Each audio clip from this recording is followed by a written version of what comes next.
കാണുമ്പോ അല്ലെ സാറൊന്ന് എഴുന്നേൽക്കോ? പ്രയാസമുണ്ടോ? ഇല്ല. ഇദ്ദേഹത്തെ എങ്ങനെ കാണുമ്പോൾ നിങ്ങൾക്ക് വല്ലത് മനസ്സിലാവുന്നുണ്ടോ?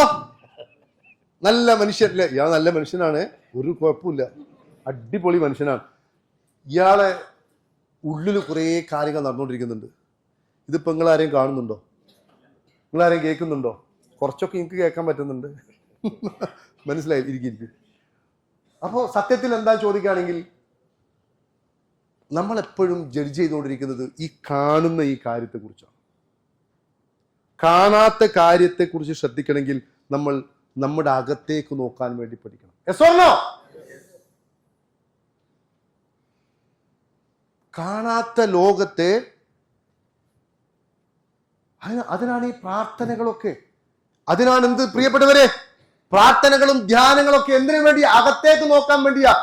അപ്പൊ നമുക്ക് നമ്മളെ കുറിച്ചുള്ള വില, നമ്മൾ നമ്മളെ കുറിച്ച് എന്ത് വിശ്വസിക്കുന്നു, അതുപോലെ തന്നെ നമ്മൾ മറ്റുള്ളവരുമായിട്ട് ഏതൊക്കെ രൂപത്തിൽ ഇടപഴകാൻ നമ്മൾ മിടുക്കനാണ്, മറ്റുള്ളവരെ നമ്മൾ എത്രത്തോളം വിശ്വസിക്കുന്നു, ഇതൊക്കെയാണ് നമ്മുടെ അകത്തെ ലോകം.